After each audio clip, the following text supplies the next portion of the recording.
Fülemnél ott dobog irtózatos madárszíve. Voltad a szívemet, elvetted az eszemet.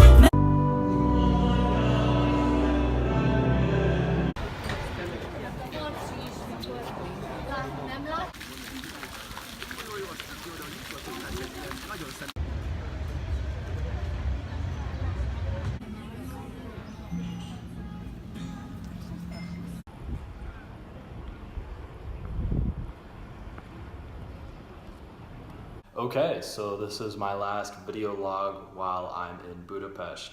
Now, if you're not going to watch this entire video, I understand it is long. Feel free to skip to the last couple of minutes, maybe the last 4 or 5 minutes, because there I put in a bonus question that I really wanted to put out there to really show my experiences here in Budapest. Otherwise, though, in the first several minutes of the majority of the video, I will be answering questions that were given to me by ISU. Okay. Here it is. Bye.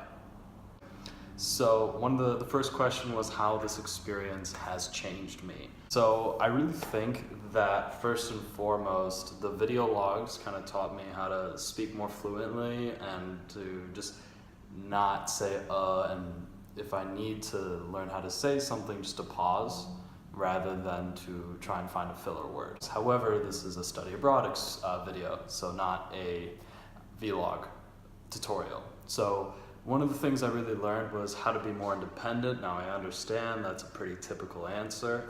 When someone says, oh yeah, I studied abroad, I learned how to be more independent. Yes, it's a very standard answer, but it's absolutely true. And I like to think that the most common answers to the same questions are usually the ones that hold the most value and should be taken the most seriously. Everyone says they become more independent, and the reason why everyone says it is because it's 110% true.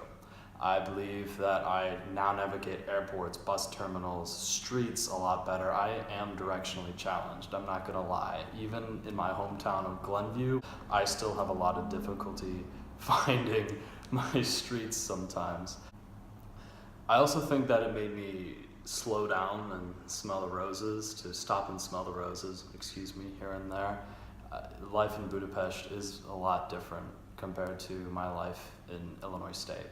And I say that because here in Budapest, everything runs at a different pace, I like to think. In the United States, it's more of an emphasis on work, work, work. And while that's not necessarily a bad thing, I do think that we can learn something from some of these European countries. Now, I don't want to put all of Europe together because that's not fair, but I do want to say what I noticed from these European countries I have visited. It is that way. I do want to put in, though, that just because life is more relaxed doesn't mean that it's as comforting. Because in the United States, at least where I live, people have a very comfortable lifestyle. And here people do as well. However, with the more leisure time also comes less money. And also the money is a lot different than what people earn here is very different. So yes, you have more free time, but also less money to do what you like with that free time. So it's really up for you to decide. What change were you not anticipating? One of the funny things that I actually wasn't anticipating is my knowledge of nutrition. And I say that because everywhere here I've learned the nutrition labels a lot better than back in the United States, because here, as I mentioned in a previous video, the diets are much more fat heavy. So if I want to get a yogurt, if I want to get something to eat, I always notice that the grams of fat is always a lot higher. So if I try to go to a supermarket and try and find a non-fat Greek yogurt, that doesn't exist for any of the supermarkets I've been to. Now there may be some, I just haven't found them, but I just think it's interesting that even the food options in the supermarket are a lot different compared to that of the United States. So nutrition, absolutely one that I learned that I wasn't anticipating. I really learned that being by myself doesn't mean that I'm alone. There's a big difference between being lonely and being alone. Most of the time when I've been alone, I haven't been lonely. And I think that's a very important distinction that people need to make between the two. The third question is, what else do you want to accomplish before all is said and done, academic or personal? And so I believe that I would just like to explore Budapest more. By the end of it, I will have been to 10 cities throughout Europe, mainly in the Balkans, Central Europe, one in Eastern Europe, if you think of Ukraine, and then also in Spain and Portugal. So 10 cities within those countries in the regions I just mentioned. Being to all of them, I realized how cool Budapest is, how cool of a city.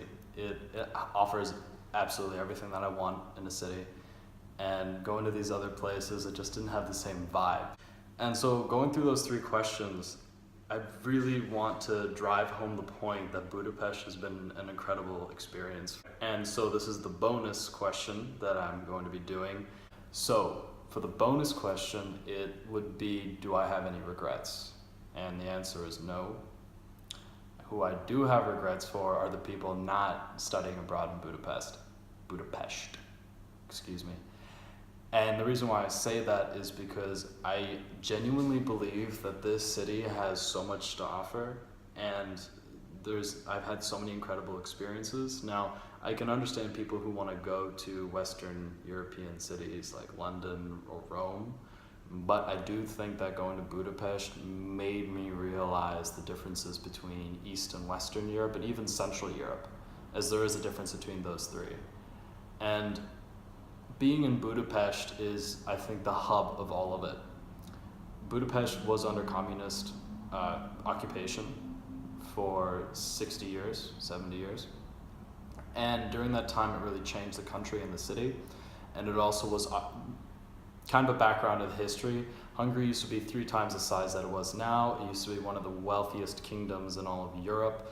And it was actually better off than a lot of Western European countries before Christopher Columbus. So this is late 1300s, mid 1300s, that it was an economic and military powerhouse.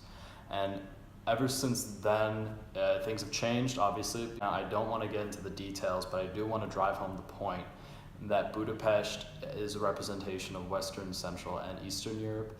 It also has this weird mix, not weird, but it has this mix of Turkish or Ottoman occupation in it. And the Ottomans occupied the city, so I really think that Budapest as a whole is the best representation of Europe one could possibly get, because it takes into account the communism rule, it takes into account capitalism, Ottoman occupation, Austrian occupation. It was one of the most powerful countries in the 14th century. So all of that combined really gives it this very well-rounded culture and this very well-rounded experience for a study abroad student, which you cannot get in Western Europe. I'm sorry to say it, but it's 110% true. And for the people who decided not to go to Budapest because it may not even be a city they heard of, I just think that's unfortunate, because first and foremost, the amount of things that I could do here is a lot greater compared to Western Europe, because number one, the price differences. I had the freedom to do more because the expenses to do those things was not as high. And so I've had some really great experiences. I've went on a cruise on the Danube, for example. I've gone traveling to a lot of different countries because the expenses on groceries, rent, transportation are all relatively cheap compared to these Western European countries that are so great and magnificent. And yes, Western Europe and Paris, London, Rome are famous for a reason. I agree with that completely. But I do think that Budapest has so much to offer that people need to give it a chance. And once they do, they're really going to see how cool of a city this actually is, because you're walking through history all the time. The architecture is from the cathedrals that are extremely old, 15, 14, 1600s. Then you have this Austrian architecture when the Austrians occupied Hungary, and then you have communist architecture when the communists or Soviet Union occupied Hungary, and then you also have modern architecture. So you have 4 branches of architecture, all with each other spread out throughout the place, and it's the coolest thing to walk down the street and say, oh, that's a Habsburg-inspired building. The Habsburgs were the Austrian rulers of Austria when they occupied Hungary, and so a lot of the buildings were based off of Austrian architecture. And then you'll see like this really old, bad-looking building, and you'll say, "Oh, that's a communist building. It was built during the Soviet occupation." Or you'll see cathedrals, and you say, "Oh, those are the oldest buildings here." And then there's actually a Turkish bathhouse from the Turkish occupation. So there's just so many cool things to see here. And man, I really wish I could find another way to really share my experiences here. So the only thing I can say to you is to come to Budapest. You're not going to regret it whatsoever. That's the bonus round. I know that took a long time. Hopefully you're still watching. If not, yeah, that's okay. I understand. And thank you very much for watching. And next time I do the video log, I will be in Glenview, Illinois, the United States of America. So until then, bye. Thank you.